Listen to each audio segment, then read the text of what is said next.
সম্মানিত হাজিরিন, আজকের এই জুমা পূর্ব সংক্ষিপ্ত অধিবেশনে আমরা যে বিষয়ে কথা শুনব সেটি হচ্ছে আজান, একামত এবং মসজিদ সংক্রান্ত আল্লাহ এবং তার রাসূলের নির্দেশাবলী।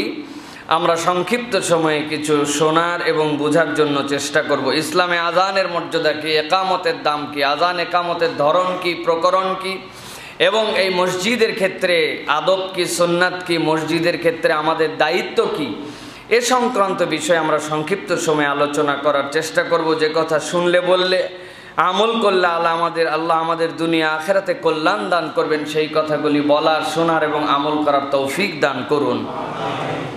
প্রিয় ভাইয়েরা, আল্লাহ রাব্বুল আলামিন কোরআনুল কারীমের মধ্যে সূরা তাওবায় 18 নম্বর আয়াতের মধ্যে যারা মসজিদ বিনির্মাণকারী হবে, যারা মসজিদের দায়িত্বশীল হবে, যারা মসজিদকে পছন্দ করবে, মসজিদকে বানাতে চাইবে, তথা যারা মসজিদ ওয়ালা হবে, আল্লাহ রাব্বুল আলামিন তাদের কতকগুলো গুণাগুণ বর্ণনা করেছেন। আল্লাহ রাব্বুল আলামিন কোরআনুল কারীমের একমাত্র সূরা, যেই সূরার শুরুতে বিসমিল্লাহ নেই, এই রকম সূরাতে আল্লাহ রাব্বুল আলামিন বান্দাদের জন্য আল্লাহ রাব্বুল আলামিনের পক্ষ থেকে নির্দেশনা দিচ্ছেন। আল্লাহ বলছেন, ইন্নামা ইয়ামুরু মাসাজিদাল্লাহ, নিশ্চয় মসজিদের দেখভাল তো তারাই করবে, মসজিদ বিনির্মাণের সহযোগিতা তারাই হবে, মসজিদ ওয়ালা তারাই হবে। আল্লাহ বলছেন, মান আমানা বিল্লাহি ওয়াল ইয়াউমিল আখির, নিশ্চয় যারা আল্লাহ রাব্বুল আলামিনের প্রতি ঈমান আনবে এবং পরকাল দিবসের প্রতি বিশ্বাস রাখবে, আল্লাহ বলছেন এই শ্রেণীর মানুষই মসজিদ বানানোর ক্ষেত্রে উদ্যমী হবে। সুবহানাল্লাহ।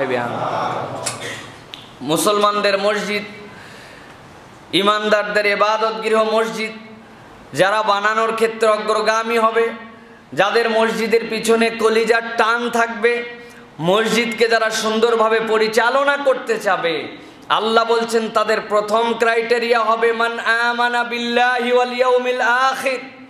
আল্লাহর প্রতি যদি আপনি ঈমান এনে ফেলেন তাহলে তো আপনি এমনি মুমিন, কিন্তু আল্লাহ বলছেন ওয়াল ইয়াউমিল আখির, মানে এইটার কারণ তুমি আল্লাহর প্রতি ঈমান আনো, এইটা মুখে মুখে কেবল বলো না, বরং তোমার অ্যাকশন, তোমার কাজ, তোমার দুনিয়ার জিন্দেগি যাপনটা এমন হবে যে যার প্রতি ঈমান এনেছি তিনি এমন একটা দিন আসবে যেই দিনে আমার হিসাব নিতে পারবেন, সেই দিবসটার উপরেও বিশ্বাস রাখি।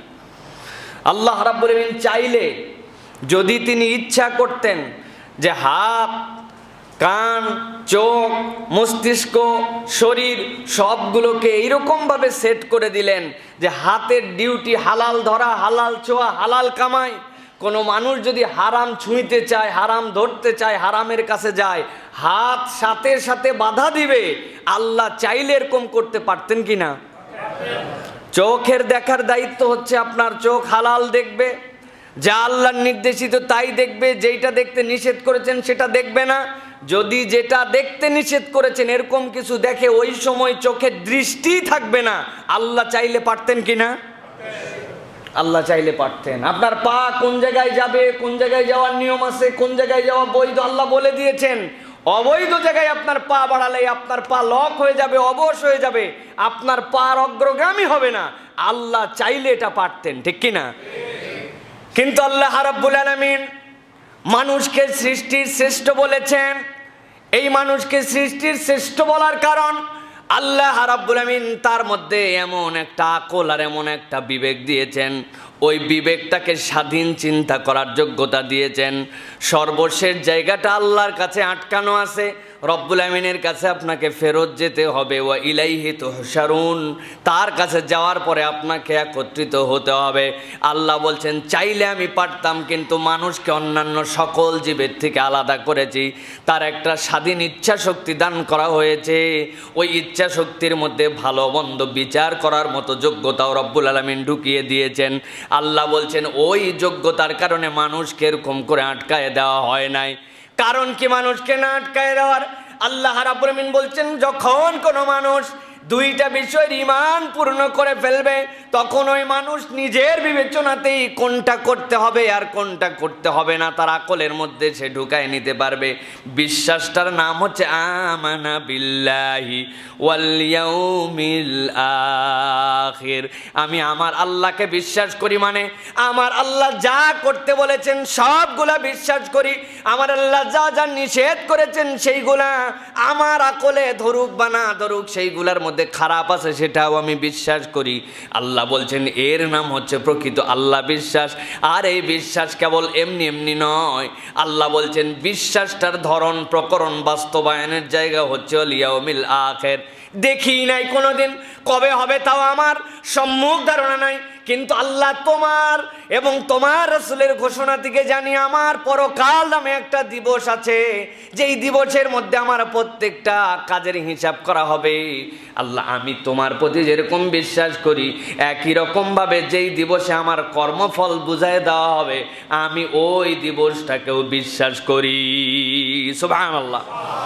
আল্লাহ বলছেন এই গুণ কাদের হবে? ইন্নামা ইয়া'মুরু মাসাজিদাল্লাহি মান আমানা বিল্লাহি ওয়াল ইয়াউমিল আখির ওয়া আকামাস সালাহ।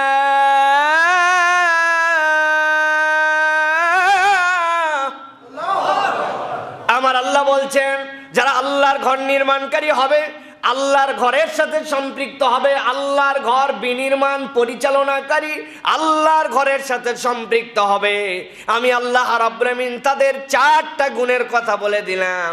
1 নম্বর ওই মানুষ আল্লাহ এবং পরকালে বিশ্বাসী হবে। 2 নম্বরে তারা নিজেরাও নিজেদের জীবনে সালাত কায়েমকারী হবে, সালাত বাস্তবায়নকারী হবে। এরপরে আল্লাহ বলছেন ওয়াতাজ যাকাত, তাদের সম্পদ যখন আল্লাহ দিয়ে দিবেন, ওই সম্পদ যখন সাহেবে নিসাব হয়ে যাবে, ওই মালটা যখন যাকাতের উপযুক্ত হয়ে যাবে, সে কখনোই চিন্তা করবে না এই টাকাটা আমার, বরং চিন্তা করবে এইটা আমার রবের দেওয়া অংশ, আমার টাকা থেকে আমি কখন এইটার যাকাত আদায় করে দিতে পারবো। এই ফিলিংসওয়ালা হবে, এই চিন্তাওয়ালা হবে। আল্লাহ বলছেন এরপরে তাদের আরেকটা গুণ হবে ওয়ালাম ইয়াখশা ইল্লাল্লাহ, সে আল্লাহ ছাড়া দুনিয়াতে কাউকেই প্রকৃত ভয় করবে না। আল্লাহ রাব্বুল আমিন বলছেন ফাসা উলাইকা ইয়াকুনু মিনাল মুহতাদিন।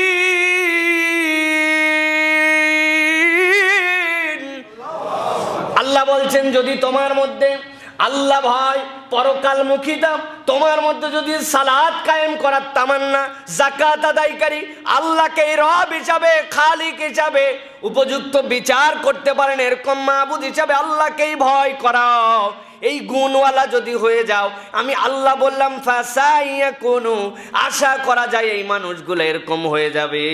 এই মানুষগুলা মিনাল মুহতাদিন, যাদেরকে আল্লাহ হেদায়েত দিয়ে দিয়েছেন, এই মানুষগুলা হেদায়েত প্রাপ্তদের মাঝে অন্তর্ভুক্ত হয়ে যাবে। সুতরাং প্রিয় ভাইয়েরা, এই যে মসজিদ বানানোওয়ালাদের যে গুণ, এটা আল্লাহ রাব্বুল আলামিন এখানে মসজিদ বানানোওয়ালাদের কথা বলেছেন, কিন্তু এইটা আপামর জনসাধারণের মধ্যেই গুণ থাকতে হবে।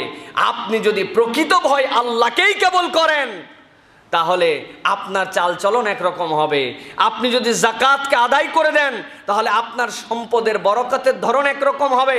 আপনি যদি সালাত কায়েমকারী হন তাহলে আপনার সোশ্যাল অ্যাক্টিভিটিস অন্যরকম হবে।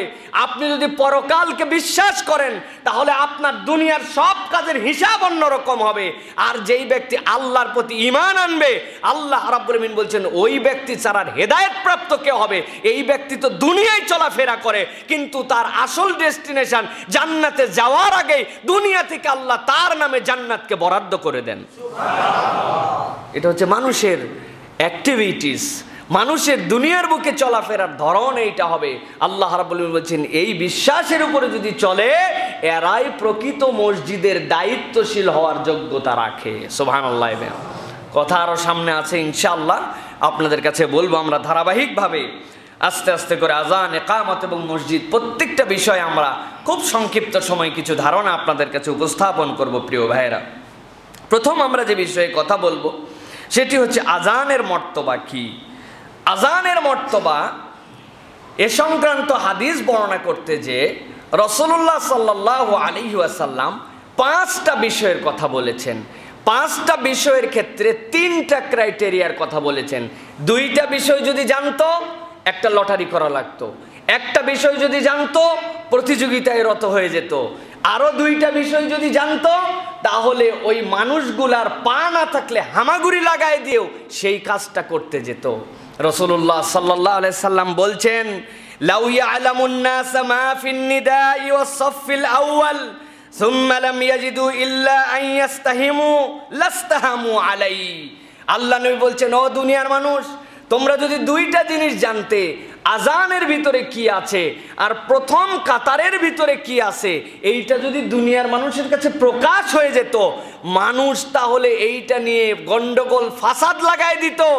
মানুষের সামনের কাতারে বসানো আর আজান দেওয়ানোর জন্য লটারি করে করে নাম সিলেক্ট করা লাগতো। সুবহানাল্লাহ।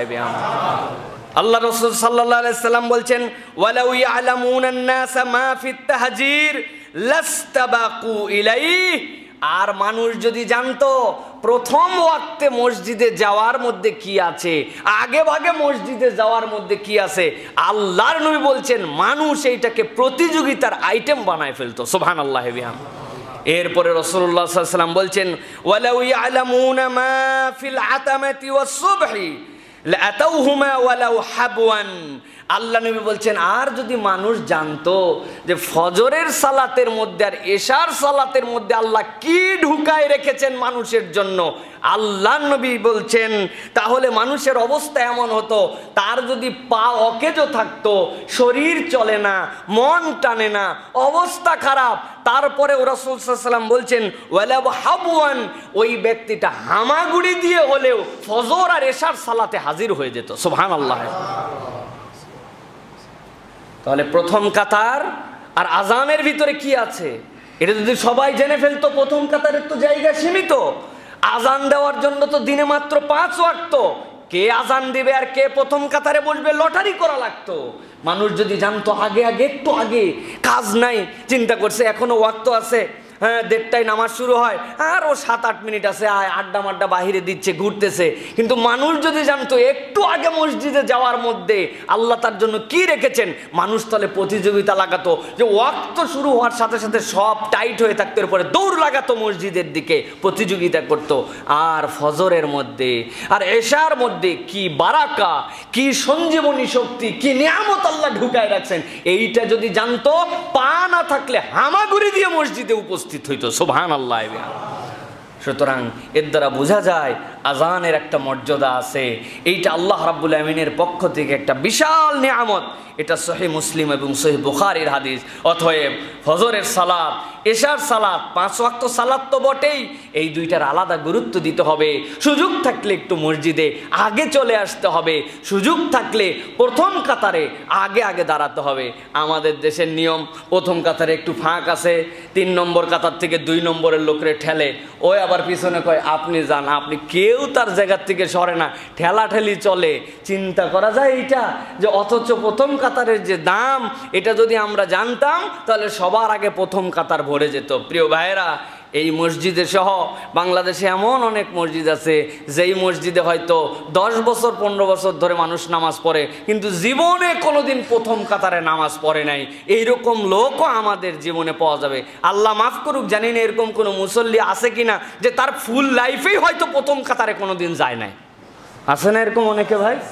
আল্লাহ হেফাজত করুক প্রিয় ভাইরা। অথবা প্রথম কাতার এটা আপনার আমার জন্য নিয়ামত, ঠেলাঠেলি করার দরকার নাই, আপনি নিজে ওই জায়গা পূরণ করেন। হাদিসের মধ্যে আসছে, যখন বান্দারা কাতারে দাঁড়িয়ে যায়, দাঁড়ানোর পরে সামনে একটু ফাঁকা দেখছে, কাউরে না ঠেলে নিজে ওই ফাঁকা জায়গা পূরণ করার জন্য চলে গেছে। যতটুকু ধাপ দিয়ে সামনে গেছে, সে জান্নাতের দিকে এতটুকু এগিয়ে গেছে। আপনার বিশ্বাস হয় যে রাসূলুল্লাহ সাল্লাল্লাহু আলাইহি ওয়াসাল্লাম এই কথা বলছেন? বিশ্বাস হয়? তাহলে বিশ্বাস যদি হয়ে থাকে তো এই প্র্যাকটিস আমাদেরকে রাখতে হবে প্রিয় ভাইরা। আল্লাহ আমাদেরকে তৌফিক দান করুক, বলেন আল্লাহুম্মা আমিন। এবার আমরা কোরআন হাদিস থেকে একটু দেখতে চাই যে মুয়াজ্জিনের দাম কত। আমাদের দেশে তো মুয়াজ্জিনের কোনো দাম নাই। মুয়াজ্জিন ওয়ান কাইন্ড অফ খাদেম। খাদেমটাও শুনতে ভাল লাগে, আসলে সে হচ্ছে একটা 3য় শ্রেণীর কর্মচারী, তার থেকেও নিচে আমাদের কাছে। প্রিয় ভাইয়েরা, মুয়াজ্জিনের দাম কত ইসলামে? আল্লাহ রাসূল সাল্লাল্লাহু আলাইহি সাল্লাম বলছেন, শোনো মুয়াজ্জিনের দাম তোমরা। ইয়াগফিরুল্লাহু লিল মুয়াজ্জিনি মুনতাহা আযানুহু ওয়া ইস্তাগফিরু লাহু রাতবিন ওয়া ইয়াবিসিন সামি'a সাওতাহ। আল্লাহ নবী সাল্লাল্লাহু আলাইহি সাল্লাম বলছেন, যে মুয়াজ্জিন হয় এই মুয়াজ্জিনের আজানের শব্দের শেষ প্রান্ত পর্যন্ত তাকে ক্ষমা করে দেওয়া হয়। আর দুনিয়ার বুকে একমাত্র যে আজান দেয় এই মুয়াজ্জিনের জন্য জড় এবং জীব উভয় ধরনের যত কিছু আছে দুনিয়ার সবাই আল্লাহর কাছে তার জন্য ক্ষমা চায়। আপনাদের কাছে জীব কি? মানুষ জীব, পিঁপড়া জীব, মুরগি জীব, হাঁস জীব, কিন্তু আপনার আমার কাছে এইটা জড় পদার্থ। এইটা জড় পদার্থের ভিতরে আমি জীবন দেখতে পাই না। ফ্যানের পাখাটা জড়, এই যে মাইক স্ট্যান্ডটা জড়, কিন্তু আল্লাহ নবী সাল্লাল্লাহু আলাইহি ওয়াসাল্লাম বলছেন যে ওয়াইস্তাগফিরু লাহু রাতবিন ওয়া ইয়াবিসিন সামি'a সাওতাহ, যে তার আজানের শব্দ শুনে এরকম জীব এবং জড় উভয়েই তার জন্য আল্লাহর কাছে ক্ষমা চায়। সুবহানাল্লাহ। আপনার আমার মাথায় হয়তো ঢুকবে না, সায়েন্স হয়তো উল্টাপাল্টা বলে দিবে আপনাকে, কিন্তু আল্লাহর কোরআন সাক্ষ্য দিচ্ছে, ইউসাব্বিহু লিল্লাহি মা ফিস সামাওয়াতি ওয়া মা ফিল আরদ। আসমান জমিনের ভিতরে যা কিছু আছে আল্লাহ কোনটা জড় কোনটা জীব এটাকে ভাগ করেন নাই। আপনার আমার বুঝে ধরুক বা না ধরুক, আল্লাহ রাব্বুল আলামিন জানেন তার সৃষ্টিকে। অতএব আল্লাহ বলছেন আসমান জমিনে যা কিছু আছে সব আল্লাহর তাসবিহ করে। ঠিক একই রকম মুয়াজ্জিনের আজানের শেষ নিদা পর্যন্ত তার জন্য দোয়া করে। জড় জীব যে আজান শুনতে পায় তার জন্য আল্লাহর কাছে ক্ষমা চায়। সুবহানাল্লাহ। এটা হচ্ছে মুয়াজ্জিনের মর্যাদা। আল্লাহ রাব্বুল আলামিন তাকে এত বেশি সম্মানিত করেছেন। মুয়াজ্জিনকে আল্লাহ রাব্বুল আলামিন সম্মানিত করেছেন। তবে একটা জিনিস মনে রাখতে হবে প্রিয় ভাইয়েরা, আমাদের দেশে যে মুয়াজ্জিন সাহেবরা আজান দেন, অনেকের আজান কিন্তু শুদ্ধ হয় না, আজান সুন্দর হয় না। আজান সবাই আল্লাহর জন্য দেন, কিন্তু আজানের শুদ্ধতা কিন্তু অনেক বেশি গুরুত্বপূর্ণ। আমাদের বাংলাদেশে আমরা কত ধরনের আজান যে শুনতে পাই মুয়াজ্জিনদের কণ্ঠে। আমাদের গ্রামগঞ্জের আমাদের আলহামদুলিল্লাহ অনেক মুরব্বীরা আজান দেন, যে আজানগুলি তারা হৃদয় থেকেই দেন, কিন্তু সঠিক উচ্চারণ হয় না। আশহাদু আন্না মুহাম্মাদার রাসূলুল্লাহ, ওইখানে হা যে বড় হা, ওখানে যে আশহাদু, এইগুলোর কোনো খবর নাই। আরেকটা আজান শুনছি কোন জায়গায় জানি, আল্লাহর মধ্যেও গুন্না করে, বিরাট কঠিন ব্যাপার। নুন আর মিম ছাড়া গুন্না করা কেমনে সম্ভব? পরে দেখি উনি আল্লাহর মধ্যে গুন্না করছে, আল্লাহু আকবার, আল্লাহু আকবার। এ কি আজান? তা আমাদের দেশে এই ধরনের নানান ধরনের আজান প্রচলন আছে, যদিও এইটা খারাপ সেন্সে নেওয়া যাবে না। তার সাধ্যের মধ্যে তিনি হয়তো চেষ্টা করছেন, কিন্তু এই মানুষগুলোকে একটু শুদ্ধ করে দেওয়া তো আমাদেরই দায়িত্ব। এখন মুয়াজ্জিন সাহেবকে কেমনে বলি, ইমাম সাহেবের অমুক ভুল হচ্ছে কেমনে বলি? আমি আপনাদের কাছে একটা বুদ্ধি দেই, আমাদের কাছে আমাদের ভুল ধরায় দেওয়ার জন্য সামনে লজ্জা পাইলেও, ইমাম মুয়াজ্জিনের লজ্জা পাইলেও আপনাদের জন্য সহজ বুদ্ধি আছে।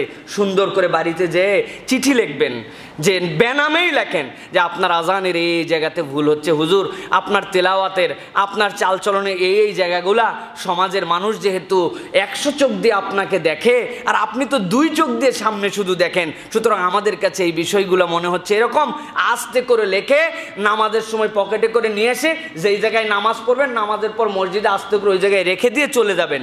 মসজিদে যদি একটা সুন্দর খামসহ থাকে তো পাবলিক অনেকে মনেও করতে পারে যে এর ভিতরে টাকা পয়সাই আছে না কি আছে, অন্তত খুলে দেখি।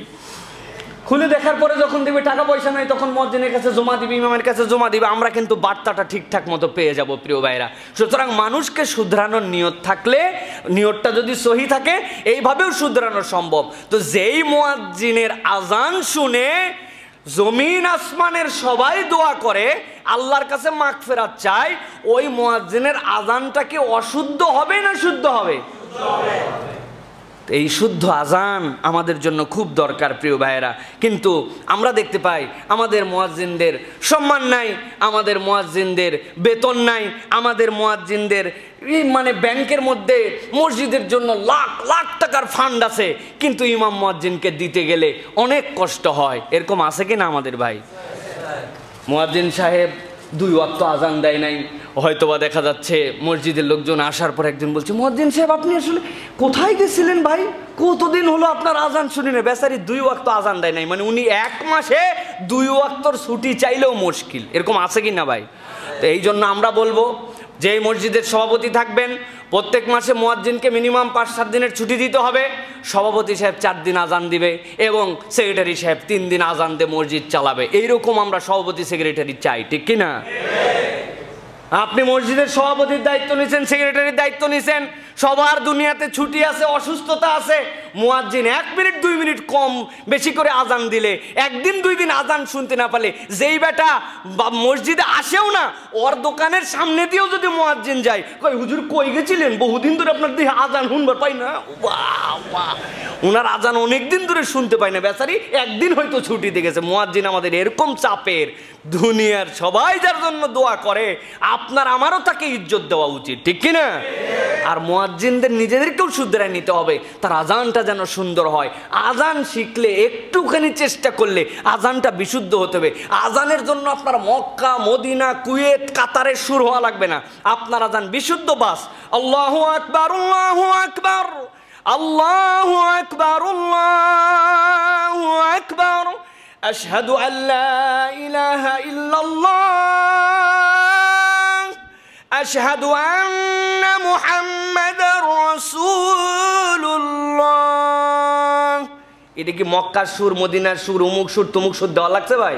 খালি একটু শুদ্ধ করে সঠিক উচ্চারণে যদি আজান দেওয়া হয়, আল্লাহ রাব্বুল আমিন আপনাকে নিয়ামত দিয়ে ভরপুর করে দিবেন।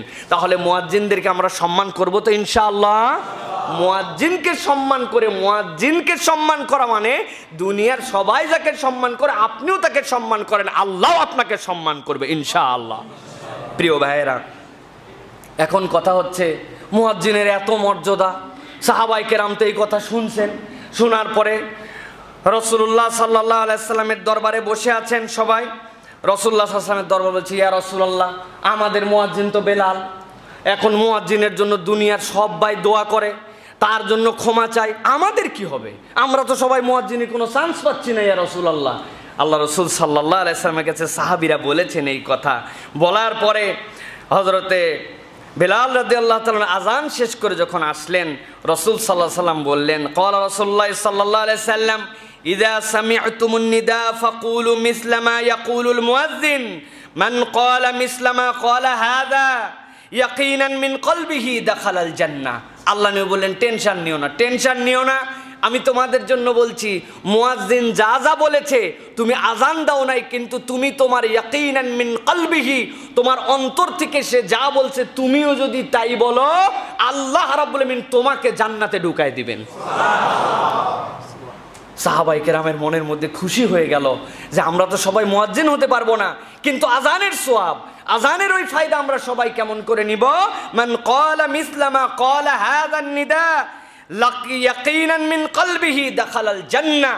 মুয়াজ্জিন যা বলে তুমিও তাই বলো, তার সাথে সাথে আল্লাহ রাব্বুল আমিন তোমাকে জান্নাতে ঢুকাই দিবেন। তোমাদের মন খারাপ করার কোনো কারণ নাই। তার মানে আজানের জবাব দেওয়া একটা গুরুত্বপূর্ণ ইবাদত। আজানের জবাব দেওয়া কিরকম ইবাদত? গুরুত্বপূর্ণ ইবাদত। কিন্তু ভাই, আজানের জবাবের ক্ষেত্রে আমরা কিছু কিছু জায়গায় একটু মিস্টেক করি। কিরকম মিস্টেক? আল্লাহু আকবার, আল্লাহু আকবার, আল্লাহু আকবার, আশহাদু আল্লা ইলাহা ইল্লাল্লাহ, আশহাদু আল্লা ইলাহা ইল্লাল্লাহ, আশহাদু আন্না মুহাম্মাদার রাসূলুল্লাহ সাল্লাল্লাহু আলাইহি সাল্লাম। তাই তো নাকি? আশহাদু আন্না মুহাম্মাদার রাসূলুল্লাহ, আশহাদু আন্না মুহাম্মাদার রাসূলুল্লাহ, তারপরে আপনি সাল্লাল্লাহু আলাইহি সাল্লাম বলতে পারেন। এরপরে হাইয়া আলাস সালাহ, লা হাওলা ওয়া কুওয়াতা ইল্লা বিল্লাহ। তাই তো? হাইয়া আলাস সালাহ। এরপরে হাদিসের মধ্যে 2 ধরনের বর্ণনা আসছে।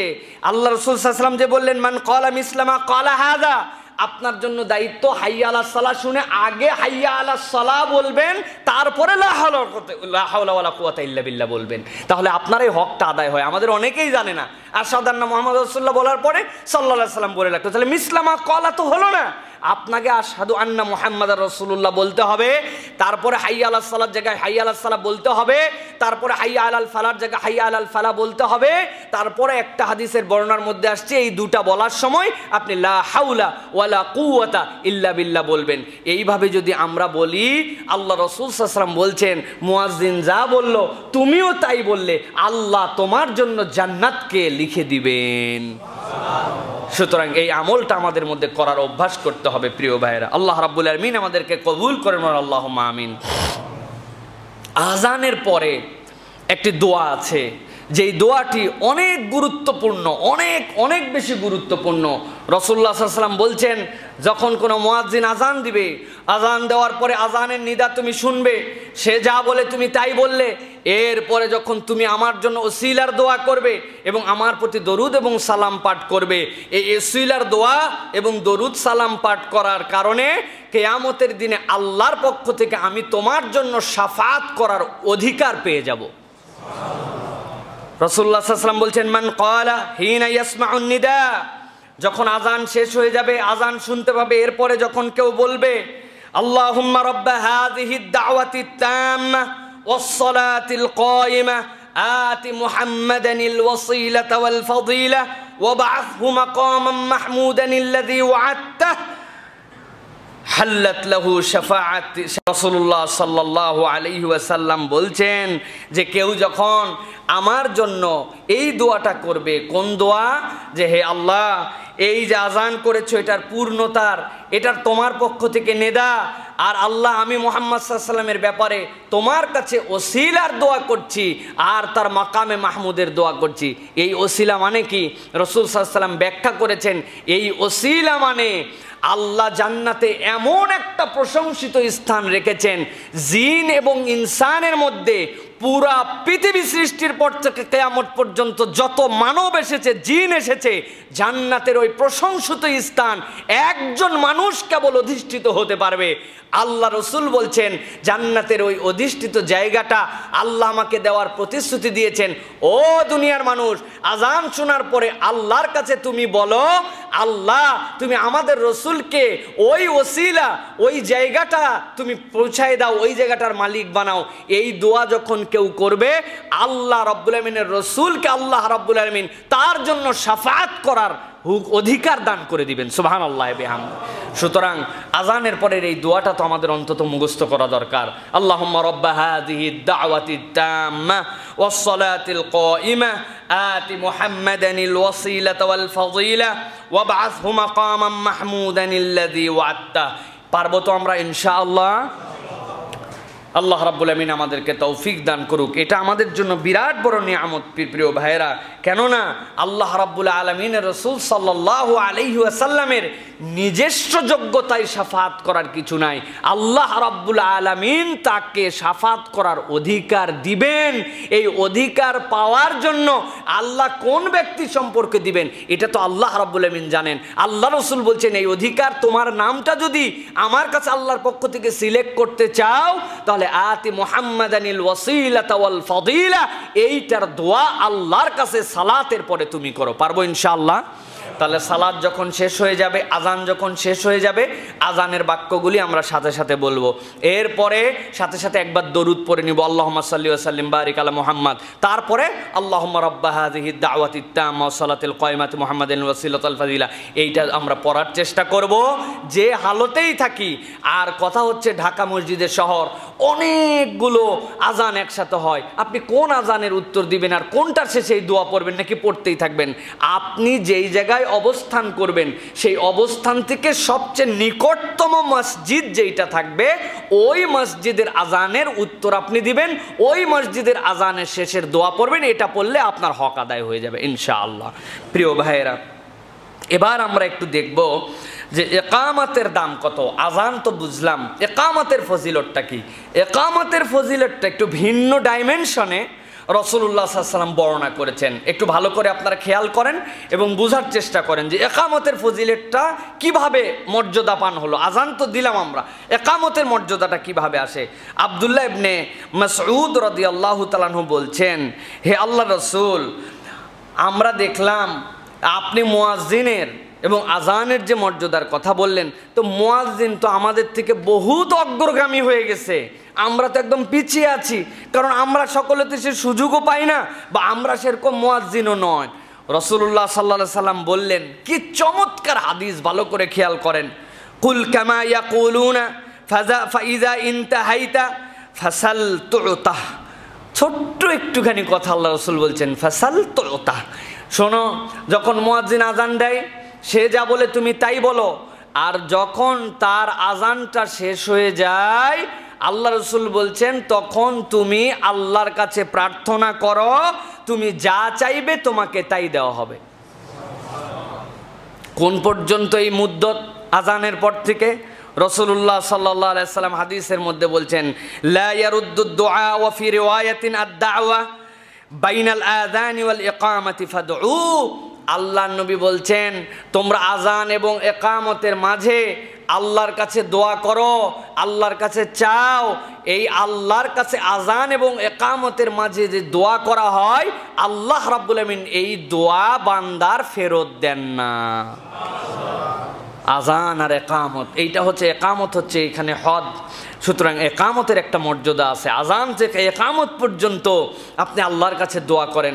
আমরা অনেক সময় মসজিদে আগেই চলে আসি, আসার পরে আমরা অপেক্ষা করি, আজানও হয়ে গেছে, একামতও হয় নাই, কিন্তু আমরা কি করতে হবে তাও জানি না, আমরা হুদামিসা বসে আছি। মেহেরবানি করে মসজিদে আপনারা আসার পরে হুদামিসা বসে থাকবেন না, কিছু না কিছু তাসবিহ তাহলিল করবেন, কিছু না কিছু দরুদ এবং সালাম পড়বেন, আর কিচ্ছু যদি না পারেন আল্লাহর কাছে দোয়া করতে থাকেন। আমাদের কনসেপ্টে দোয়ার ব্যাপারে পজিটিভ বলেন আর নেগেটিভ বলেন, একটা জিনিস ঢুকে গেছে যে দোয়া মানেই হাত তোলা লাগে, হাত না তুললে বোধহয় দোয়াই হয় না। এটা আমাদের মিসকনসেপ্ট। আমরা অনেক সময় দোয়ার জন্য আয়োজন করি, দোয়ার জন্য কোনো আয়োজন লাগে না। দোয়া একটি স্বয়ং ইবাদত।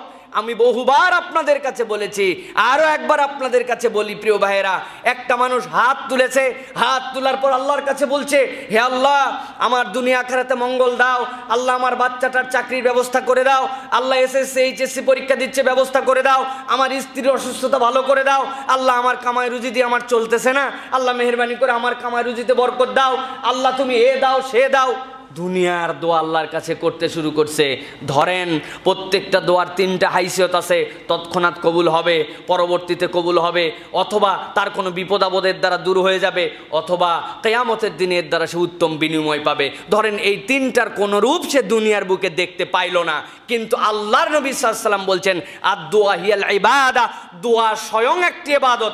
ওই বান্দা যতক্ষণ হাত তুলেছিল ভিতরে যেইগুলা বলছে ওইগুলা তার এক্সট্রা একটা আমল, কিন্তু যতক্ষণ আল্লাহর কাছে দোয়া করতেছিল, দোয়া কবুল হওয়া না হওয়া পরের বিষয়, এই দোয়ার হালতটা তার আমলনামার মধ্যে একটা স্বয়ং ইবাদত হিসাবে লেখা হয়েছে। সুবহানাল্লাহ।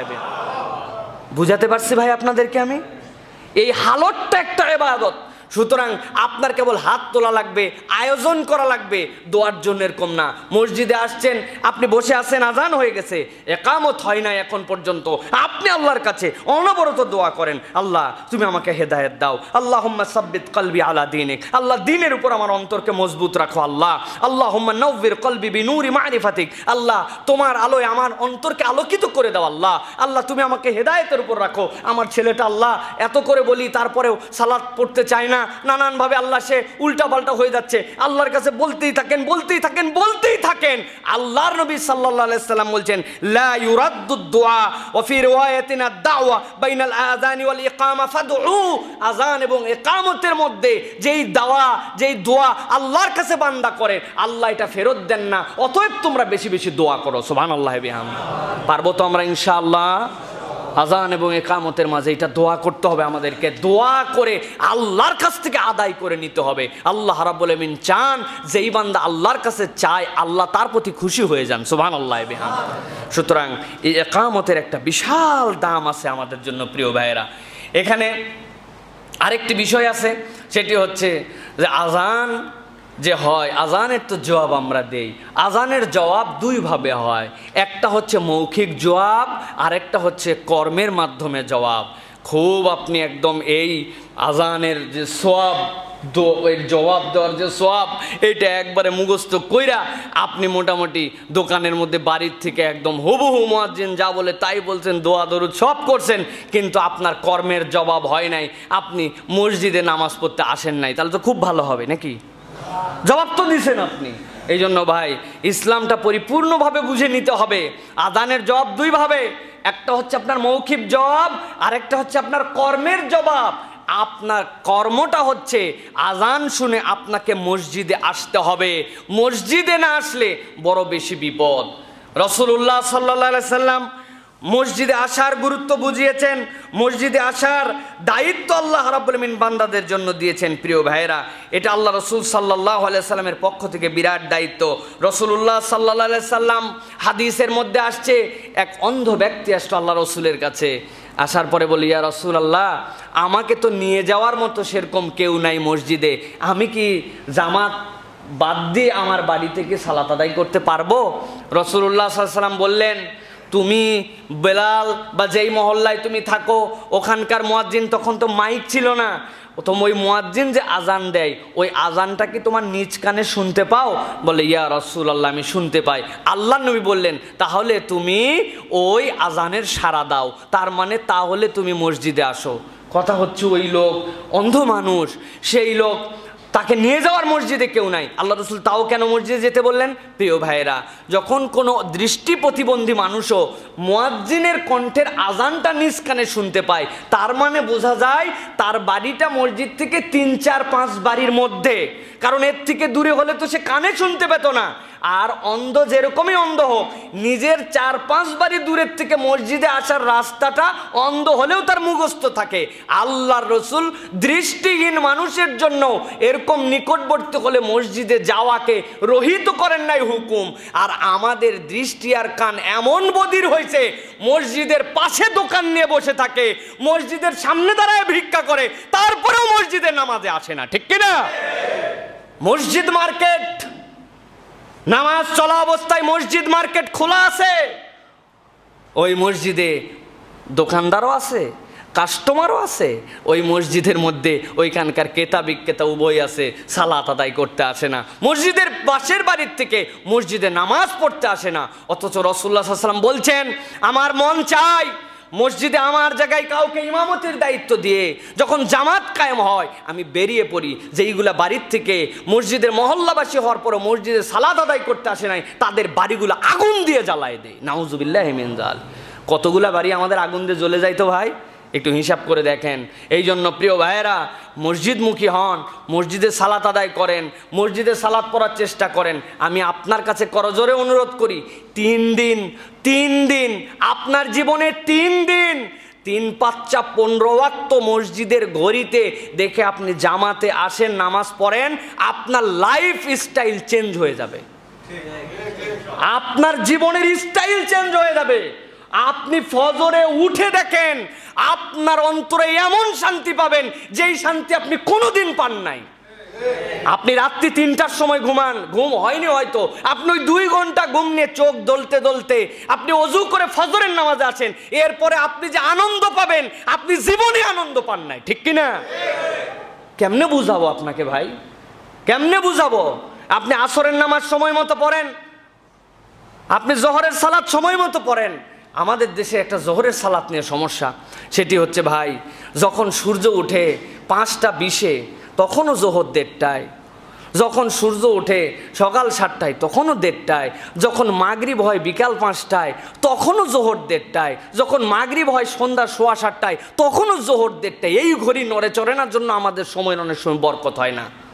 আচ্ছা ভাই, জুমার দিনে 11:50-এ যদি ওয়াক্ত হয়ে যায়, 12:05 যদি আজান হয়, তো অন্য দিনে আপনার এই আজান একটু কম বেশি করে মানুষের টাইমটা যেন সুন্দর করে বড় হয়ে যায়, এটা করলে সমস্যা কোথায়? এটা আপনারা কে নিষেধ করে? এটা প্রিয় ভাইয়েরা, জোহরের নামাজ ফিক্স করে রাখার কারণে আমাদের টাইম ক্যালকুলেশন অনেক সময় মিলে না। তারপরেও যতটুকু আছে আপনি জামাতে হাজির হন, আল্লাহ রাব্বুল আলামিন আপনার টাইম ম্যানেজমেন্ট দাঁড় করায় দিবেন, ঠিক কিনা? আল্লাহ রাব্বুল আলামিন আমাদেরকে তৌফিক দান করুন, আল্লাহুম্মা আমিন। প্রিয় ভাইয়েরা, এবার আমরা একটু দেখব যে আল্লাহর ঘর নির্মাণের দাম কত, মসজিদ বানানোর দাম কত। কম বেশি আমরা সকলেই জানি মসজিদ বানানোর দাম অনেক। রাসূলুল্লাহ সাল্লাল্লাহু আলাইহি ওয়াসাল্লাম বলছেন, মান বানা মসজিদান ইয়াবতাগি বিহি ওয়াজহাল্লাহি বানাল্লাহু লাহু বাইতান ফিল জান্নাহ। কেউ যদি আল্লাহর ঘর নির্মাণ করতে চায় আর এর মধ্যে তার দুনিয়ার কোনো স্বার্থ থাকে না, কি স্বার্থ থাকে? তার স্বার্থ থাকে ওয়াজহাল্লাহ, যে এটার দ্বারা সে আল্লাহ রাব্বুল আলামিনের রেজামন্দি চায়, আল্লাহর খুশি চায়। আল্লাহর রাসূল সাল্লাল্লাহু আলাইহি ওয়াসাল্লাম বলছেন, আল্লাহর খুশির জন্য মসজিদ বানানো বা মসজিদ বানানোতে সহযোগিতা যদি কেউ করে, বানাল্লাহু লাহু বাইতান ফিল জান্নাহ, আল্লাহ জান্নাতে তার জন্য ঘর বানান। সুবহানাল্লাহ। দুনিয়ায় থাকতে জান্নাতে ঘর পাওয়ার মতো আল্লাহ রাব্বুল আলামিন যদি একটা সুযোগ দিয়ে রাখেন, সেটা হচ্ছে আল্লাহ রাব্বুল আলামিনের ঘর নির্মাণ। হযরতে ওসমান গনি রাদিয়াল্লাহু তাআলা আনহু, খলিফাতুল মুসলিমিন ওমর রাদিয়াল্লাহু তাআলা আনহুর ইন্তেকালের পরে যখন দায়িত্বে আসলেন, তখন তিনি মসজিদে নববীকে নতুন করে বিনির্মাণ করেছেন। জায়গা হয় না।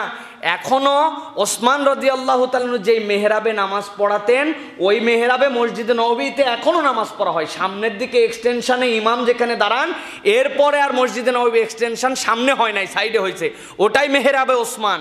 ওসমান রাদিয়াল্লাহু তাআলা এই কাজবাজ দেখে অনেকেই খুশখাস করতেছে, বাপরে মসজিদ বানাতে করতে থাকে না মানুষ। হযরত ওসমান বললেন, তোমরা বড্ড বেশি কথা বলছো, আমি নিজের জন্য এটা করছি না, আল্লাহ রসুল বলে গেছেন, কেউ যদি আল্লাহর জন্য মসজিদ নির্মাণ করে, আল্লাহ তার জন্য জান্নাতে ঘর বানায় দিবেন। আমি জান্নাতে ঘর বানানোর আশায় দুনিয়ার মসজিদ বানাচ্ছি। সুবহানাল্লাহ। হযরত ওসমান গনি রাদিয়াল্লাহু তাআলা থেকে এই বর্ণনা এসেছে। প্রিয় ভাইয়েরা, মসজিদ খালি বানালেই হবে না, মসজিদের জন্য রাসূলুল্লাহ সাল্লাল্লাহু আলাইহি ওয়াসাল্লাম কতগুলো দায়িত্ব দিয়েছেন। আমারা রাসূলুল্লাহ সাল্লাল্লাহু আলাইহি ওয়াসাল্লাম বিবিনাইল মাসাজিদ ফি দুয়ার আও ওয়া আন তুনাজ্জাফা ওয়া তুতায়্যাবা। রাসূলুল্লাহ সাল্লাল্লাহু আলাইহি ওয়াসাল্লাম বলছেন, তোমরা আবাসিক পল্লীর ভিতরে বেশি বেশি মসজিদ বানাও, যে এগুলো এলাকায় মানুষজন বসবাস করে, রেসিডেন্সিয়াল এলাকা, এইগুলাই মসজিদ বানাও, যাতে মানুষজন মসজিদের দূরত্বের কারণে এত দূর মসজিদ নামাজে যেতে পারবেন এরকম যেন না হয়। তোমাদের মহল্লায় মসজিদ বানাও, আর মসজিদ বানানোর পরে মসজিদটাকে তোমরা পরিষ্কার পরিচ্ছন্ন করে রাখো এবং মসজিদটাকে তোমরা সুগন্ধি লাগাও, মসজিদকে একটা খুশবুময় পরিবেশ করে রাখো। প্রিয় ভাইয়েরা, এটা আল্লাহ রসুল সাল্লাল্লাহু আলাইহি ওয়াসাল্লামের পক্ষ থেকে নির্দেশনা। ভাই, আপনাদের কাছে একটু জিজ্ঞাসা করি, মসজিদ যে পরিষ্কার পরিচ্ছন্ন রাখতে হবে, মসজিদকে সুগন্ধি করে রাখতে হবে, এটা কি একক কারো দায়িত্ব নাকি ইমানদারের দায়িত্ব? ইমানদারের দায়িত্ব, তাই তো? তো আমরা কোনো দিন মসজিদ পরিষ্কার পরিচ্ছন্নতার কাজে কি অংশগ্রহণ করি? একটু মন কি যায়? আমার বাচ্চাকে কত সোশ্যাল অ্যাক্টিভিটিসের সাথে যুক্ত করলাম, চলো সামাজিক কাজ করো, প্লেকার্ড ধরো, এ করো ও করো, কোনোটার থেকে ইসলাম আপনাকে নিষেধ করছে না, সামাজিক দায়িত্ব। কিন্তু সামাজিক দায়িত্বের অন্যতম একটা দায়িত্ব আল্লাহর ঘর পরিষ্কার করা। আপনার তো উদ্যোগ নেওয়া উচিত। জুমার দিনে মসজিদে খাদেম আছে, মসজিদে অনেক সহযোগিতা করে, 10 জন ভাই আমরা একটু 2 ঘন্টা আগে যাই তো, 10টার দিকে মসজিদটা, মসজিদের ফ্যানগুলা ময়লা, কি ব্যাপার? আমার মসজিদে এটার সুযোগ নাই, সবসময় দেখভাল করি, আমি বলি, আমাদের সভাপতি সেক্রেটারি বলে আলহামদুলিল্লাহ। অনেক মসজিদ আছে, হাত দিবেন জানালার ওই ইয়েতে, গ্রিলে, মনে হবে একদম পুরাপুরি আস্তর পড়ে গেছে, ফ্যানগুলা পরিষ্কার নাই, মেঝেগুলা পরিষ্কার নাই, কোন জায়গাটা অপরিষ্কার হয়ে আছে। হ্যাঁ, দায়িত্ব দিয়ে লোক রাখা হয়, কিন্তু এই সোয়াবটুকু কামাই করার জন্য নিজের মন থেকেও তো 2-1 বার যেতে হয়। প্রিয় ভাইয়েরা, আর অনেক ক্ষেত্রে অনেক ধরনের ডোজ আছে। আব্দুল্লাহ জাহাঙ্গীর রহমাহুল্লাহ একটা কথা বলতেন যে অহংকার বিদরিত করার ডোজ এক একজনারটা এক এক ধরনের হয়। কাউরে আপনার এরকম ডোজও দেওয়া লাগতে পারে যে মসজিদের সামনে যে জুতাগুলো থাকে, জুতাগুলো একটু উল্টায় ঘুরায় রাখেন, ওনার জন্য অহংকার দূর করার ডোজ এইটা হতে পারে।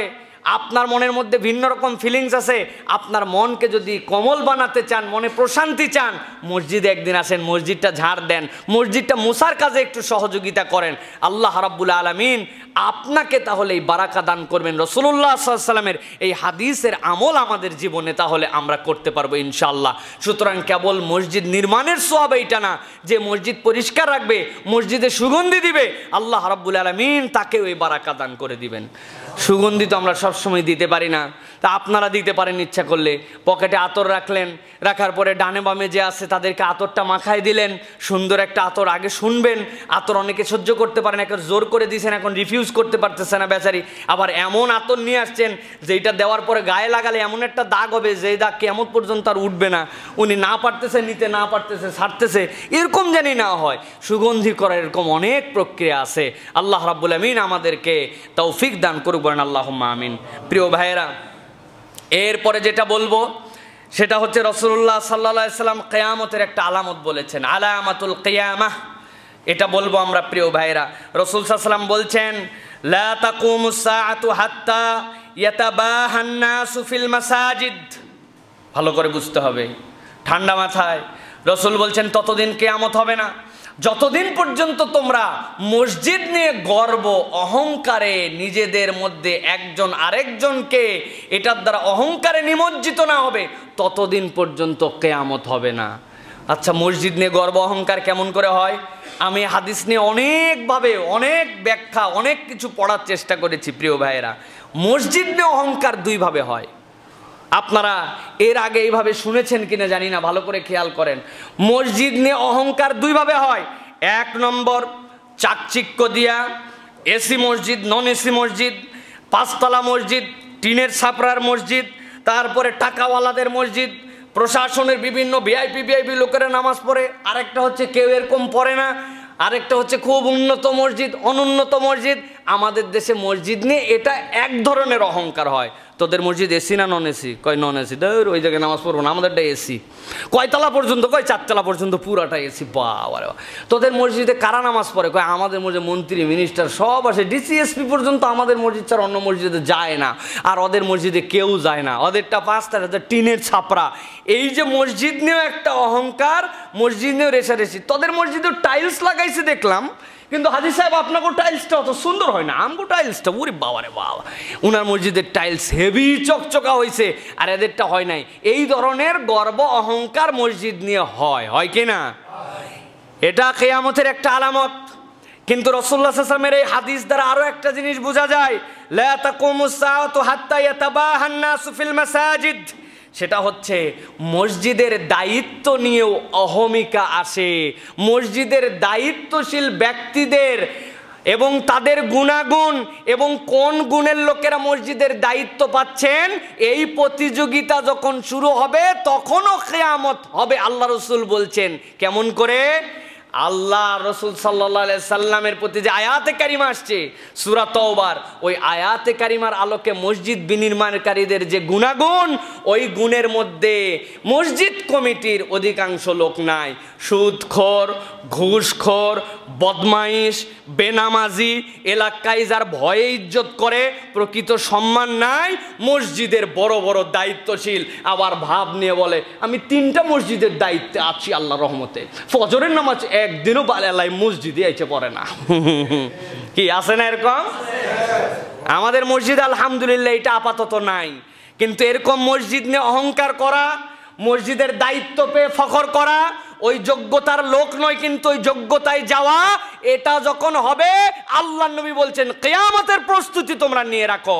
এটা এখন আমাদের দেশে অনেক জায়গায় আমরা দেখতে পাচ্ছি, ঠিক কি না? যোগ্যতা নাই যার, তাকে ওই যোগ্যতায় তুলে দেওয়া হয়েছে। প্রিয় ভাইয়েরা, বড় সাংঘাতিক বিষয়, বড় সাংঘাতিক বিষয়। যেখানে মসজিদে দায়িত্বশীল কারা হবে, মসজিদ বিনির্মাণে কে কোন পদে আসবে, আল্লাহ রাব্বুল আমিন নির্ধারণ করেছেন। ইন্নামা ইয়ামুরু মাসাজিদাল্লাহ মান আমানা বিল্লাহ ওয়াল ইয়াউমিল আখির ওয়া আকামাস সালাহ ওয়া আতাজ যাকাহ ওয়া লাম ইয়াখশা ইল্লাল্লাহ। আল্লাহ ছাড়া কাউকে ভয় পাবে না, যাকাত হক মতো আদায় করে দেয়, পাঞ্জেগানা মুসল্লি এবং সালাত যেন কায়েম হয়, এইটা যার অন্তরের মধ্যে তামান্না থাকবে, সাথে সাথে আল্লাহকে ভয় করে, পরকালমুখী হয়ে তার জীবন যাপন করে, এরাই হচ্ছে মসজিদের দায়িত্বশীল হবে। এই দায়িত্বশীলতার জায়গা থেকে যখন এলোমেলো মানুষ মসজিদের দায়িত্ব পাবে এবং সেটা নিয়ে অহংকার করবে, সামাজিক স্ট্যাটাস, যে সমাজে এত টাকা পয়সা হয়ে গেছে, এখন 2-1টা মসজিদের দায়িত্বে না থাকলে লোকে কি বলবে, এই জন্য এলাকার মসজিদের দায়িত্বের মধ্যে চলে আসছে। আল্লাহ রাসূল বলছেন এইটা নিয়ে যখন তোমাদের মধ্যে পারস্পরিক প্রতিযোগিতা এবং অহংকার ঢুকবে, তোমাদের কিয়ামত আসবে। প্রিয় ভাইরা, খুব সাবধান, খুব সাবধান এখান থেকে। আল্লাহ রাব্বুল আমিন আমাদেরকে হেফাজত করুক। মসজিদের তো কোনো ক্ষতি হবে না, মসজিদের ক্ষতি কেউ করতে পারবে ভাই? আল্লাহ রাসূল সাল্লাল্লাহু আলাইহি ওয়াসাল্লাম হাদিসের মধ্যে বলছেন, ভালো করে শুনেন, সহিহ হাদিস, আল্লাহ নবী বলছেন যখন কেউ মসজিদে আসে, মসজিদে আসা মানে আল্লাহ রাব্বুল আলামিনের মেহমানদারিতে সে ঢুকে যায়। আর আল্লাহ রাব্বুল আলামিনের প্রতি দায়িত্ব মেজবান হিসাবে মেহমানকে সম্মান করা। সুবহানাল্লাহ বিহামদি। মসজিদের মর্যাদা এরকম। সুতরাং মসজিদের ক্ষতি কেউ করতে পারবে না। দুনিয়ায় কোনো মসজিদ যদি বন্ধ হয়ে যায়, একজন মুসল্লিও না থাকে, কিয়ামত পর্যন্ত এই মসজিদের জায়গাকে এইভাবেই রেখে দিতে হবে, এখানে কিচ্ছু বানাতে পারবেন না। জানেন তো এই মাসালা? কোনোদিন কিচ্ছু বানাতে পারবেন না। মসজিদ ওয়াকফুলিল্লাহ, ওয়াকফুলিল্লাহ, কিয়ামত পর্যন্ত পড়ে থাকবে, বিরান হয়ে থাকবে, কেউ নামাজ পড়বে না। ওই জায়গা আল্লাহর জন্য ওয়াকফ, ওইখানে আপনি কিচ্ছু করতে পারবেন না। এটা আল্লাহ এবং তার রাসূলের নির্দেশনা। সুতরাং মসজিদের কিছু করা যায় না। মসজিদ দিয়ে হয় আমার তকদির চেঞ্জ হবে, অথবা আমার তকদির নষ্ট হয়ে যাবে, ঠিক কিনা? আমাদের মসজিদ হয়েছে চকচকা, মুসল্লি হয়েছে ঘোলা।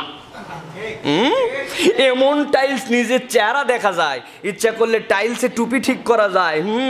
রুকু সিজদার সময় ওই জায়গায় পর্যন্ত চলে যাওয়া যায়। মসজিদ চকচকা, মুসল্লি ঘোলা। কি কথা ঠিক কিনা? এই ঘোলা মুসল্লি চলবে না প্রিয় ভাইরা। মসজিদের সাথে সাথে নিজেদেরকেও সুন্দর মানুষ হতে হবে। আল্লাহ রাব্বুল আমিন আমাদেরকে তৌফিক দান করুন। রাগ করছেন আপনারা? প্রিয় ভাইরা, সর্বশেষ পয়েন্ট আজকের, মসজিদের কতগুলি আদব আছে, এই আদবগুলো আমাদেরকে রক্ষা করতে হবে। খুব গুরুত্বপূর্ণ মসজিদের আদব রক্ষা করা। রাসূলুল্লাহ সাল্লাল্লাহু আলাইহি ওয়াসাল্লাম বসে আছেন, হযরত কাতাদা রাদিয়াল্লাহু তাআলা মসজিদে ঢুকেছেন। ঢোকার পরে দেখলেন রাসূল সাল্লাল্লাহু আলাইহি ওয়াসাল্লাম সাহাবীদেরকে নিয়ে কথা বলছেন, উনি টপ করে এক ফাঁকে যেয়ে বসে পড়ছেন। আল্লাহ নবী সাল্লাল্লাহু আলাইহি ওয়াসাল্লাম সাথে সাথে হযরত কাতাদাকে বলছেন, মা মানাকা আন তারকা রাকাতাইন ক্বাবলা আন তাজলিসা। কাতাদা, তোমাকে কে মানা করলো তোমাকে যে তুমি 2 রাকাত সালাত না পড়েই বসে পড়লে? বলে, ইয়া রাসূলুল্লাহ, আপনি না সাহাবীদেরকে নিয়ে আলোচনা করছেন, এখন এই আলোচনাটা শোনার জন্যই আমি বসছি। ইয়া রাসূলুল্লাহ, আমি তো নামাজ পড়ি নাই। আল্লাহ নবী সাল্লাল্লাহু আলাইহি ওয়াসাল্লাম বললেন, ফাইদা দাখালা আহাদুকুমুল মাসজিদা ফালা ইয়াজলিস হাত্তা ইয়ারকা রাকাতাইন। আমি রাসূল তোমাদেরকে দায়িত্ব দিলাম, কেউ যদি মসজিদে ঢুকে 2 রাকাত সালাত না পড়ে যেন সে মসজিদে না বসে যায়। মসজিদের প্রথম আদব, মসজিদের তাহিয়া, মসজিদের সালাম হচ্ছে 2 রাকাত সালাত। এটা আমাদের সমাজ থেকে আমরা উঠায় ফেলছি, এইটা আমাদের সমাজের মধ্যে আর নাই। আমরা যদি কেউ প্র্যাকটিস করিও তাও ভুল পদ্ধতিতে করি। অজুখানায় অজু করে মসজিদের ভিতরে ঢুকে আগে ধপাস করে বসে 2 হাত ঠিক করে, হাত রুমাল টাইট করে সামনে বিছায়া মুখ চোখ মুছে এরপরে উঠে 2 রাকাত সালাত আদায় করছি। আমার স্যার আব্দুল্লাহ জাহাঙ্গীর রহমাতুল্লাহ বলতেন, আপনার কাজটা কেমন হয়েছে জানেন? কোন একটা ভরপুর মজলিসে গেছেন, বসে টসে সামনে যে চুপচাপ বসছেন, বসে টসে সব ঠিকঠাক করে সবার সাথে দেখা সাক্ষাৎ প্রায় শেষ, 5 মিনিট পর হঠাৎ করে বলছেন আসসালামু আলাইকুম। লোকজন বলবে বলদা নাকি রে? হ্যাঁ, আসার পরে সালাম নাই, 5 মিনিট সবার সাথে দেখা সাক্ষাৎ করে কুশলাতে বিনিময় করে আসসালামু আলাইকুম। এ কি লোক রে? ঠিক যেই লোক মসজিদে আসে, এরপরে বসে জামা কাপড় ঠিক করে জায়নামাজ বিছায়া ফ্রেশ ট্রেশ হয়ে 2 রাকাত নামাজ পড়ে এইরকম তাহিয়া দিল, এটা তাহিয়া তার হয় না। সুতরাং মসজিদে ঢোকার পরে 2 রাকাত সালাত আদায় করা মসজিদের তাহিয়া। আল্লাহ নবী বলছেন এটা না করে তোমরা যেন বসো না। পারবো তো ইনশাআল্লাহ? প্রিয় ভাইয়েরা, এটা হচ্ছে মসজিদের প্রধান আদব।